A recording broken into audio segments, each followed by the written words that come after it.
Okay, we are going to get started, and good evening, everyone. Buenas tardes a todos. Thank you for joining us for another discussion about our district and school budgets for the 24-25 school year.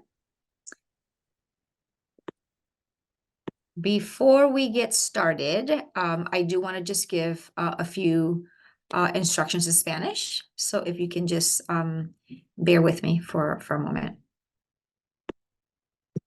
Para aquellos que están con nosotros y necesitan interpretación en español, pues ya tienen aquí las instrucciones. Pueden hacer clic en el Zoom que se le envió. Y tenemos, creo que a la señora Lidia Matos. Lidia Matos. Ok, Lidia Matos está con nosotros hoy. Así que pueden no solamente escuchar la presentación en español, pero también si tienen algunas preguntas, pueden también someter las preguntas. Vamos a tener una oportunidad después de trabajar en grupo para recibir. Mientras estamos dando la presentación, si tiene preguntas, puede añadirlas o también puede compartir cuando estemos en los grupos. So in terms of the Q&A instructions, because we will have, if we go to the next slide, we will have time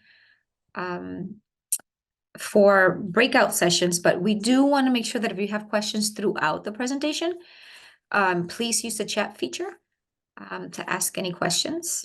And we will try to address the questions we did get, because we did get some questions in advance. And our next slide is just a quick overview of the agenda for tonight. We will review our district model of excellence, which includes our priorities. And then we go into the process for developing the budget. And Deputy Superintendent Mr. Paul Foster would join me in just taking a closer look as to where exactly are we in terms of the numbers, and then understanding the reason behind the deficit. And by that, I mean the reason behind we're in a situation in which, the money that comes in is not enough for the money that has to go out, that we have to pay out. So we'll have an overview of all of that. And then we'll get to what I'm so excited about, and that is the breakout conversations, the breakout rooms. We'll have discussions with all of you. We want to hear your thinking, your how you would prioritize. And then we'll kind of come back together to end the night. In terms of what it is that we are trying to do, before we can get at any of that with regards to our budget, we always like to anchor in what it is that we're aiming to do every single day in schools and in our school system. And so we are aiming to make sure that we're providing each and every one of our students with the supports that they need to make sure that they're successful, of course, when they're with us in school, but also later on in life. We know that students, everyone learns differently. And so we're trying to make sure that we provide students with the supports they need. And so this is a graphic that should be familiar to many of us. This is an overview of our district model for excellence and our strategic operating plan, which is now in the final of 3 years. And it is what kind of guides us. It was our plan to promote academic excellence, the emotional recovery, because we know that the impact that the pandemic had on our students and on our staff was a heavy one, and the social emotional well-being, and then using all those COVID relief funds that came in that we're going to refer throughout this presentation as ESSER funds. Our vision, which is what it is that we're ultimately hoping for, what we're aiming for, is that when our students graduate, that they are prepared, that they are ready to transform our world, because we deeply believe that each and every one of our students is highly capable of success. And the plan has 4 major priorities, right? You see them here: high quality teaching and learning, and making sure that that quality teaching and learning happens in welcoming schools and schools with a culture and a climate that is nurturing and that everyone feels like they belong and that they matter and that they can contribute. And we want to do that in partnership with you all, with our families, with our community. I think I saw a few community partners joining us tonight. And then we want to make sure that we provide the supports that our staff needs to be at their best for all of our students. And so this is what has driven us over the past couple of years. And as we think about moving forward and developing our budget, on the left, right, you'll see the 4 priorities that I just reviewed. And as we look ahead to next year, because when we think about a budget, the budget is an expression of what our priorities are and what we're going to focus on.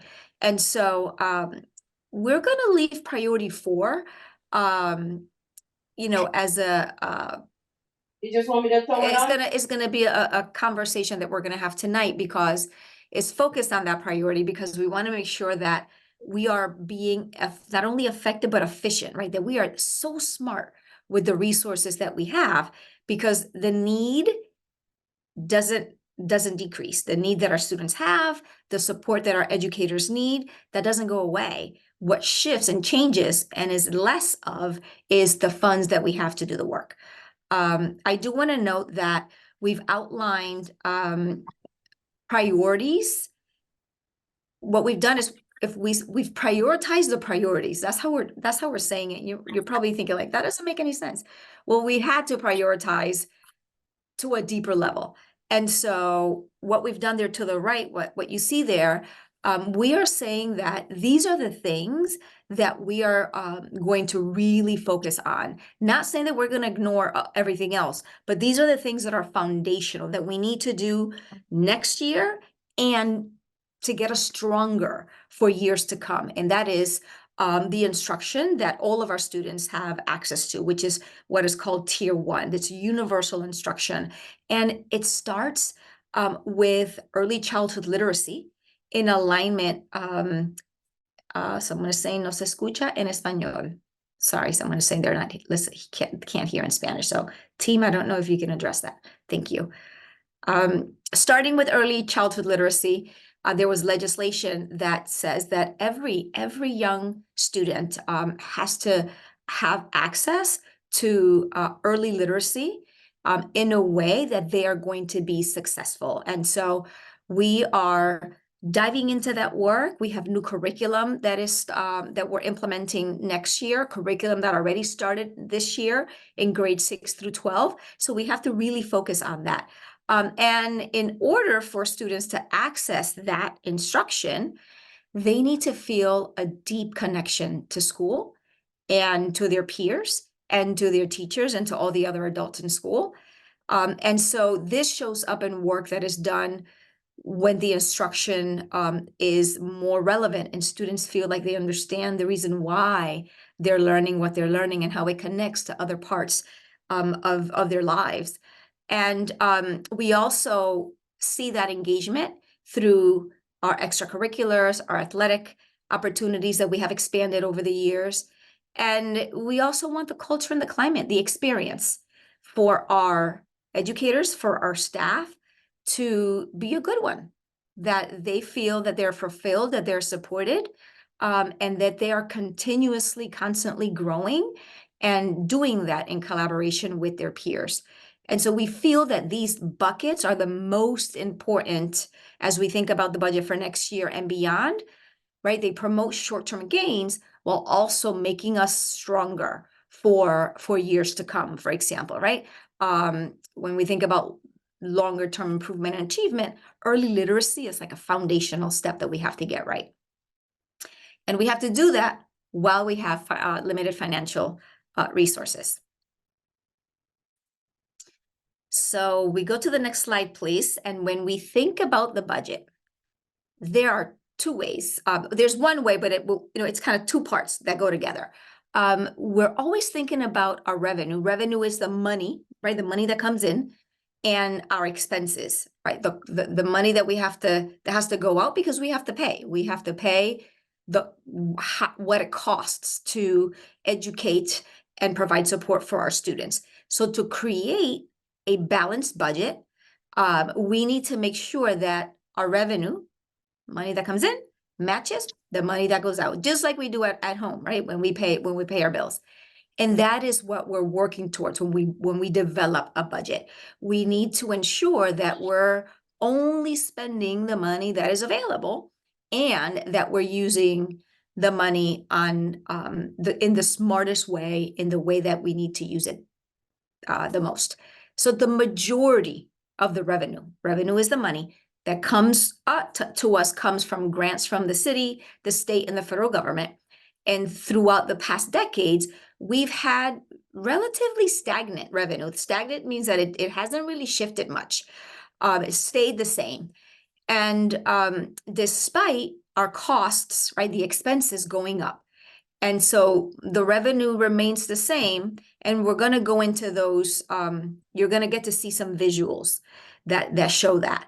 Our expenses include, like I said, what we're obligated to pay out or to provide to meet the needs of our Hartford residents. And that includes students who attend Hartford Public Schools, but it also the students that live in Hartford who choose to attend schools that are operated by others outside of Hartford Public Schools, or that attend schools in other towns, right? We are part of the regional school choice system, and so we have thousands of students that we welcome into our schools, but the thousands of students that also attend schools elsewhere, we are financially responsible for them as well. So in addition to paying that tuition, expenses also include salaries, supplies, transportation costs, extracurricular activities and equipment. So the last thing I want to note is in regards to, right, the revenue money coming in and the money going out, is that we allocate resources, people, time, the money in accordance with an equity-centered formula. So our schools are receiving revenue and their staff assignments in alignment with the size of their school, the grade levels, and the level of student need, right? Some schools have higher enrollment than others. Some schools have a higher level of need than others. So we try to take all of those things into account. In our next slide is just a quick glance of the budget process, which we really actually we've always, throughout the budget process, since I've been superintendent, made sure that we had several opportunities for engagement with community and with our families. And this time was no exception. As a matter of fact, we wanted to add more opportunities. So this is just a calendar that shows specific components of our budget development process and the dates that are key for us. And so it's just to share, for you to have it on your radar and make sure that everyone understands that this is really a comprehensive approach that, in addition to what we're doing behind the scenes, it's also really having opportunities to engage with stakeholders who want to hear your thinking, get your feedback, your perspectives. So the section you see here highlighted in green, and as you can see, we're planning a public hearing in the next couple of months as well. And we're going to make sure that we continue to inform everyone about these. And the plan, as it stands right now, is for the final sign off on the budget on April 5th from our school governance councils, which, right, the board is going to hopefully adopt our budget on April 16th. So now we can get into some of the nitty-gritty of all of this. So I mentioned earlier that we receive the majority of the funding, the revenue coming in from the city, the state, and the federal government. So we're going to take a closer look at our state funding structures. So on paper, what gets reported is, yes, Hartford Public Schools receives more money for each student than other districts in the state, right? You can see that kind of overview here. And we hear that a lot in different spaces. Hartford Public Schools gets the most money. But due to two specific funding structures, we actually end up having less money available per student than those other districts. And I'll explain. So these images show the comparison between Hartford Public Schools on the left and the state average when it comes to tuition costs. Right, I spoke earlier that, you know, students attend schools outside of Hartford Public Schools. And as part of that school choice system, we have the highest number of students attending other districts. And we are responsible for all Hartford resident students, regardless of where they choose to attend school. And that means that we are responsible by way of tuition. If they go to a school operated by another, in another town, or operated by another magnet operator. So for example, in the year 21-22, 22% of our entire budget was spent on tuition costs. And that compares to the state average, which is about just 7%. So that's a pretty big gap. And because of the agreement and the regional school choice operations, more seats are going to continue to become available for Hartford residents to attend magnets, either in Hartford or outside of Hartford, and schools in our surrounding towns via open choice. So over the next 10 years, that could cost us an additional $44 million in tuition. So that was the tuition structure. The second structure that impacts our per pupil costs is special education. We serve a higher number of special education students than most other districts, costing us an additional $62 million in special education services. Now, we know that we are responsible for supporting our students, and we are going to continue to do that. That amount is 17% of our budget, and it's almost triple that of the state average, which is 6%. So complicating this even more is that the state's funding actually covers less than half of our special education fund. So we get money back from the state, but it's not all of it. It's about half of it. So as a result of you know, when we think about the pandemic and other factors, our student needs expected actually in the years to come to go up, not to go down. And in communities like ours, communities that have a higher level of need, we are impacted at a disproportionate rate. So we are anticipating an increase in student need in the years to come, right? Because even though the pandemic is over, we know that the impact still remains with us. And so those are going to be additional increases in cost. So given those two structures, if we go to the next slide, right, we had the triangle looked fuller. Now, when we take those two things into consideration, the special education costs and the tuition costs that we're paying, we actually have about $3,000 less per student than the state average, despite having a higher concentration of student need. So what does this mean? Okay, now we have less money and we're serving more students from low-income homes, and you know, we have also our multilingual learners. Those are added needs. So we're forced to make some really difficult decisions when it comes to our budget, because it's like we now have less room to move or to play, if you will, compared to other districts when it comes to our resources, our budget. So I've set the bigger picture. So now I'm going to ask Deputy Foster if you can just get into even more finer detail, given our actual budget and the numbers. Yes, thank you, Superintendent, and good evening, everyone. It's good to be with you all and appreciate you coming out tonight. And so, as the superintendent said, we have hard choices. And so what I'm going to walk through is why is that? And also, why is this particular year particularly challenging in terms of the hard choices we have to make relative to the budget? So what you see, you heard the superintendent talk about revenue, right? So the amount of money that we have to spend, and what we're expecting, what we're currently projecting that we will have available to spend next school year, right? So in the school year that starts this coming August, we're expecting to have about $426 million, 426.6 million, as the amount of money we'll have available to spend. Now, comparing that, if you look at the cost of keeping our services at roughly the same level or similar level of service to what we've been providing this current school year, right, this 23-24 school year, it will cost us actually $504 million to provide all of the same things we've been providing this year. And so obviously on this graph, what you can see is there's a big difference between the money we have to spend and and what it would cost us to provide the same level of service. And that difference comes out to about $77.7 million.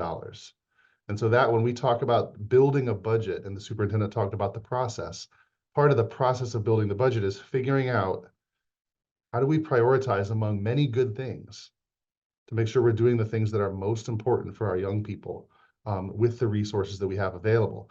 Now, you might ask, well, why is that number so big? And also, why is it this particular year a more challenging year?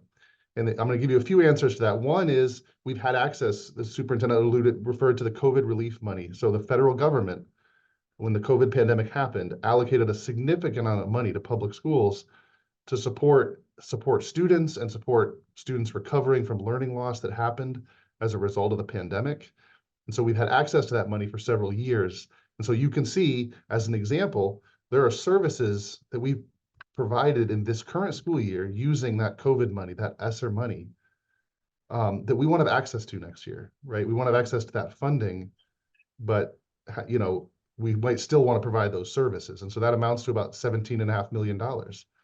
We also use some of that COVID relief money to help balance our budget this year at about $9 million. So again, money that we used this year to cover costs that we won't have access to next year. We got an additional grant of $3 million from the state last year. That grant was only for 1 year. So unless there's a change and there's a decision to add that grant again, expenses from this year that we don't have the same money to pay for those expenses next year.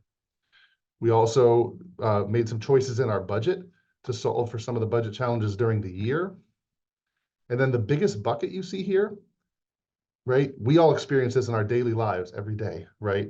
Whether you go to the gas pump or you go to the grocery store, you experience inflation, right? The cost of things goes up.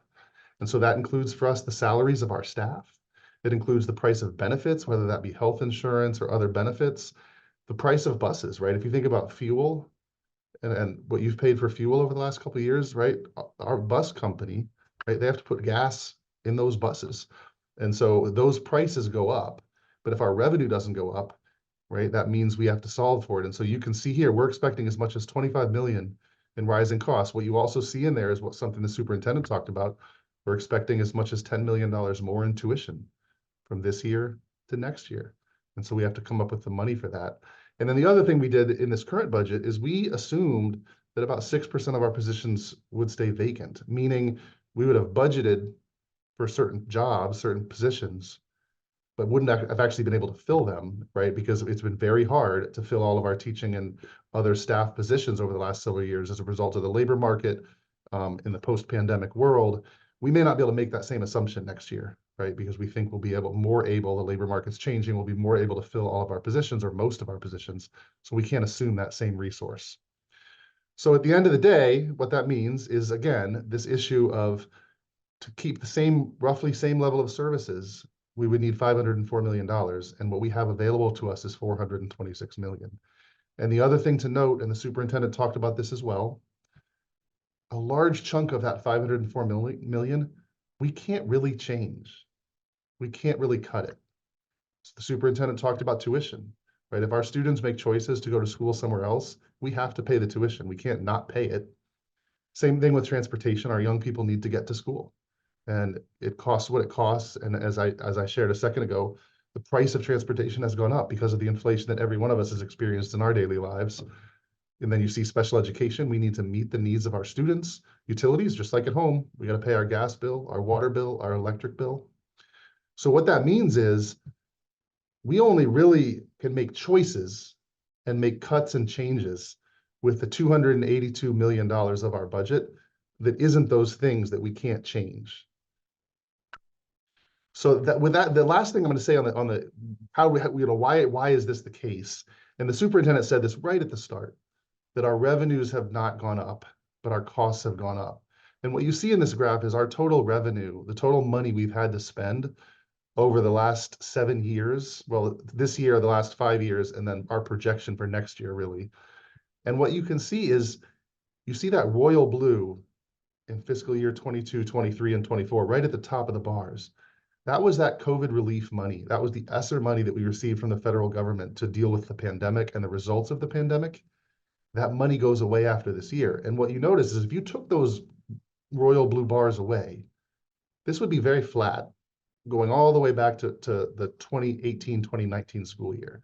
So the amount of money we have to spend has stayed roughly the same if you don't account for that ESSER money that we don't have next year. And so that's why things like inflation matter a lot, right? Because if the price of providing the services we're providing to our young people is going up, but the amount of money we have to spend to provide those services is not going up, it creates a situation where we have to make cuts.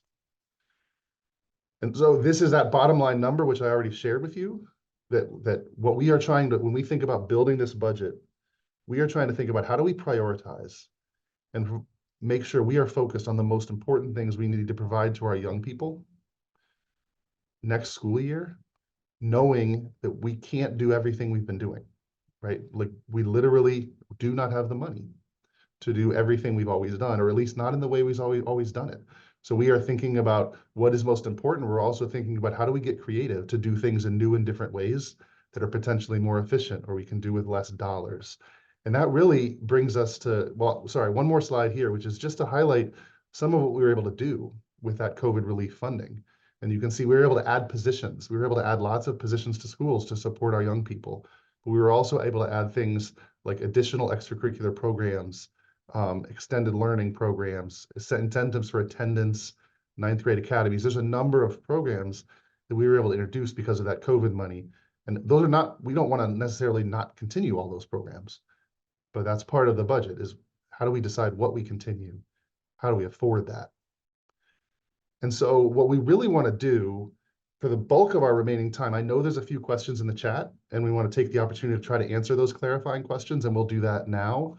But we're going to spend the bulk of our remaining time actually in breakout rooms so that we can have an opportunity to hear from you. The superintendent and I both just framed the fact that we need to hear from you, right? When we say we can't do everything we've been doing, we need to hear from you what is most important.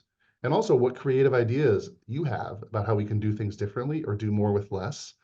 So before we go into the breakout rooms, I just want to take an opportunity to see if we can address some of the clarifying questions that have been dropped into the chat. And so I see a first question which says, what is HPS's plan to fill staff vacancies? And what is the incentive for people who want to come work here versus other districts in Connecticut? And Superintendent, do you want to take that one? Sure, which we've done so, I wouldn't want to say so much because I think we can always do more, as with everything. But we continue to offer, we've offered incentives, we've offered our referral bonuses, we've offered opportunities. Because it's one thing, I hear you saying to attract people from other districts, but we also want to retain the people that we have. So we're looking at it from both angles. Once they get here, we try to support our staff as much as possible. And then, you know, trying to sell what we believe makes Hartford Public Schools great. And one of those things is, right, our students, we believe our students are great. We believe that our staff is great, and it creates an opportunity for, you know, learning from and one another, the supports that we provide our staff.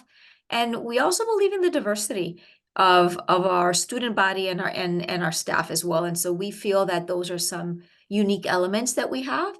The other thing that currently doesn't exist, but will next year, given that COVID funding is expiring, not just for us, but for everyone else. And just like we did, just like we invested in over 200 positions, many other districts did as well. And so we are actually anticipating that we are not going to have the vacancy rate that we have had. We believe that, you know, other districts are not going to get millions of dollars, just like we're not, right, to continue to pay for the added staff. And so we know that there are going to be more staff available looking for jobs. I'm trying to see if there's another question here. Yeah, there is, just looking. So there's a question, a clarification. So it says they've heard several references to the pandemic being over. And it says the pandemic emergency phase is over, which is why we are unfortunately seeing a lot of funding ending. However, the pandemic is still ongoing, according to the World Health Organization. And we're in the middle of the second largest wave to date. So I just think, I don't know if that's a question so much as just a clarification for the audience that there is a reality that True. it's not over. And I guess I'll clarify what our statements have been in relation to, yes, the emergency of the pandemic and the impact that the shifts in the learning modalities and, quite frankly, the isolation and the continued interruptions in learning that happened for our students over several years. When I say that, I guess those aspects of the pandemic are over. And so now we have to kind of regroup. And, there were many people that would, called me, thought I was not making sense when I said the pandemic recovery is not going to take us 2 to 3 years. This is, multiple years of work that we would have to do. And we're seeing it, right? We're seeing it now. There's another question, which is, what are the costs of the Hartford Public Schools, including magnet or private schools? So I can take that one if you want. I mean, I'm not sure if I am understanding the question in terms of how much the way the budget is divided is into different categories. For example, salaries. The majority of our budget goes into paying for salaries. Then we have special education is a bigger portion. And I don't know if we could go back to that one slide. I don't know if it actually shows. Superintendent. No. Yeah. Jasenia clarified that what she wants to know is whether they cover magnet schools. I'm sorry, I didn't hear it. Can you repeat that? Wants to clarify that her question is if the budget includes the magnet schools. Yes, absolutely. It includes all of our 39 schools.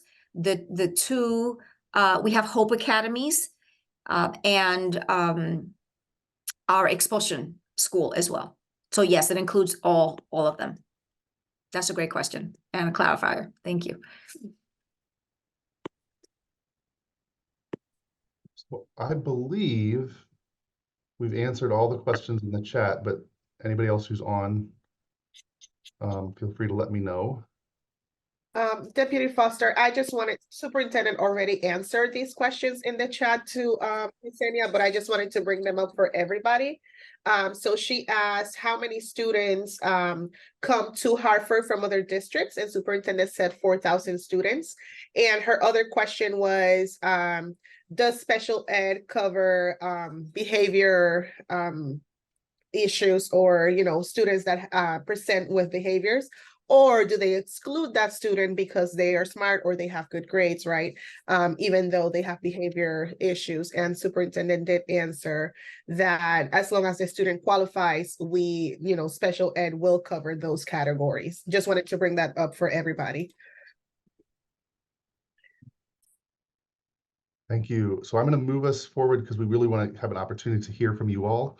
And so what we're going to do for for really the next 20 minutes or so, we're going to go into breakout rooms in Zoom, and we're going to have facilitators in those rooms. And we just have you see the questions here on the slide, and the facilitators can ask you those questions once we get into the rooms. But we just want to hear from you. What are the priorities from your perspective when you think, given the context we've given about the challenge and the need to prioritize, we want to have an opportunity to hear from you. And we are going to have several breakout sessions so we can be in small group conversations. We want to give everybody a chance to be heard.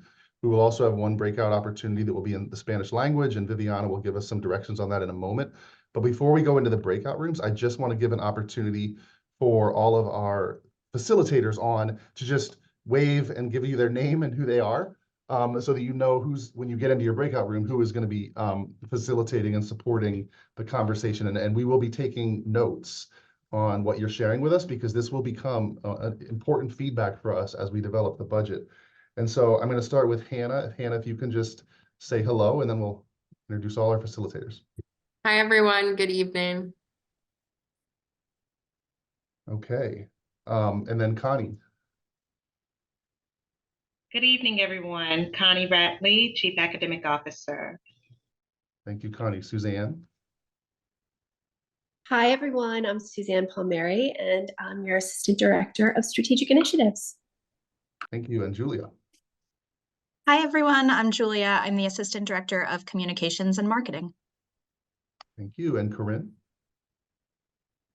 Hi, good evening. I'm Corinne Barney, and I'm the Chief of Schools and Innovation. Thank you. Charisse. Good evening, everyone. Sharice Eiffel, Strategic Projects Manager. Great. And then the superintendent, has already introduced herself. And so I am going to invite Viviana to introduce herself. Viviana will be leading the Spanish language breakout, and is just going to give some directions for those who want to participate in the Spanish language breakout. Hi, good evening, everyone. My name is Viviana Alvarado, and I'm the Family Engagement Manager for the district. Buenas tardes a todos. Mi nombre es Viviana Alvarado y yo voy a estar en el cuarto de los hispanohablantes, ¿verdad? Yo voy a estar haciendo esas preguntas para ustedes. Así que cuando entonces empecemos a irnos a distintas áreas, ustedes lo que van a hacer es quedarse. Le va a salir en la ventana para que se una a uno de los cuartos, pero no lo haga. Nos vamos a quedar todos en esta área y entonces los demás se van a ir. All set. Thank you, Viviana. Okay, so what's going to happen now is we're going to open up the breakout rooms. I'm going to stop sharing my screen so folks can see each other. And what should happen is we're going to open the breakouts. You should get a little window that pops up on your screen, and just say yes or accept, and you'll go into a breakout room so we can have a conversation with you. Great. Well, as superintendent, I think everyone is back. And so if you want to walk through the next steps. I do. At first, I want to share, express gratitude to all of the voices that we were hearing in the thinking. I popped into almost all of the rooms. We have taken notes, and we'll be using those notes to inform the next steps as we continue to develop the budget. We actually take all the notes from all the stakeholder groups, whether it is parents and community partners, our school leaders, our union leaders, our students, which we met with. We had a session with students earlier this week with my student advisory council. We take all of that, and that begins to inform the budget. And then we'll also share it with our Board of Education in a retreat that we're having in a few weeks. One of the things that we'll be discussing with the board is whether or not we need to change our formula for funding schools, right, to better reflect their specific needs. And we are going to, schedule additional conversations with you all to hear more perspectives, and with others in our community to hear perspectives and priorities. And I want to just capture something that I heard. I forget the group number, but it was Miss Melissa. Miss Melissa, I'm sorry I didn't catch your last name. But you said everyone needs support. Our students need support. Our adults, our educators, our staff also need support. And many of those needs are still lingering, and they're gonna linger for several other years after the pandemic. And so we just need to make sure that we do this with a lot of attention and a lot of care. And we believe in that. And so it was just put beautifully. And I just thought that of all the notes that I captured from visiting the group, that's one that I wanted to reflect back. But deeply, deeply grateful. And it is a challenge. We've mitigated before. I've never been in a situation to mitigate like this. And so this is why it's so important to me and to our entire team to do this collectively with as many voices as possible. So I'm deeply grateful for you to join us tonight. Thank you so much. And I wish you a great rest of your evening. Mil gracias. Buenas noches y a todos.